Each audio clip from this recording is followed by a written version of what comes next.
Sindhi families का सबसे बड़ा चैलेंज है एक रिश्ता ढूंढना जो सिंधी हो। आज मैच मेकिंग सिर्फ ऑनलाइन प्रोफाइल्स और फोटोज तक ही सीमित रह गई है, जहां फैमिली वैल्यूज और बैकग्राउंड तो इग्नोर हो चुके हैं। मार्केट में आपके पास काफी ऑप्शन होते होंगे जहां आप अपने रिश्ते ढूंढते हैं, पर क्या कोई ऐसा ऑप्शन है जहां सिंधियों से सिंधियों को मिलाया जाए?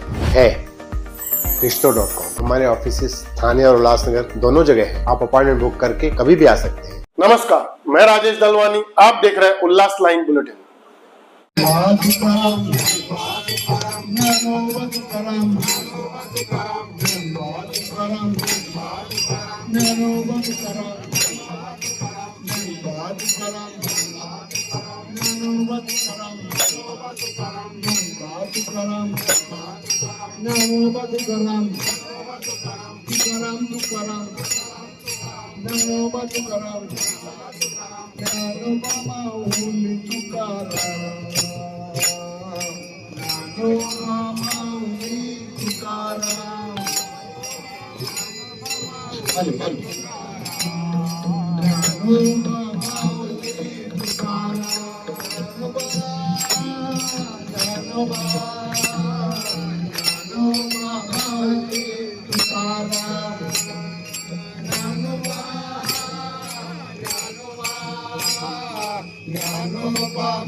सुद्धा आषाढी एकादशी निमित्त उल्हासनगरच्या भाविकांसाठी एक वेगळी पर्वणी असते.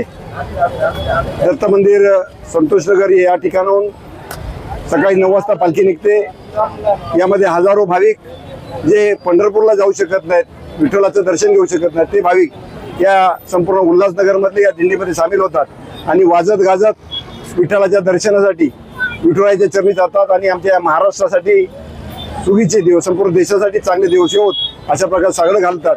आज ते अत्यंत उत्साहामध्ये सकाळपासून या दिंडीला सुरुवात झाली. सकाळी 9:30 वाजल्यापासून महिला, तरुण, वृद्ध या दिंडीमध्ये सामील होतात. आपण पाहताय की आम्ही जे तरंग करतो तेच आमच्या आयुष्यामध्ये निर्माण होतात. आनंदाचे डोळी आनंद तरंग, अशा प्रकारचा आनंदाचा हा तरंग आम्ही संपूर्ण उल्हासनगर वासियांसाठी चालू केलेलं आहे. उल्हासनगर वासियांचं आरोग्य चांगलं लाभावं आणि उल्हासनगरात चांगले दिवस येतील. आज सकाळी चंद्रकांत बोडारे साहेब भाऊ भाजप नेते आणि आमदार कुमार आयलानी यांच्या हस्ते आज पूजा झाली, आरती झाली आणि पायी दिंडीला सुरुवात झाली. आता प्रदीप रामचंद्रजी माजी शहरात जिल्हाध्यक्ष या ठिकाणी उपस्थित नवीन जे आहेत आणि असंख्य नेते यामध्ये सामील होतील, भक्त भाविक सामील होतील. पुन्हा एकदा सर्वांना आषाढी एकादशी निमित्त हार्दिक हार्दिक शुभेच्छा.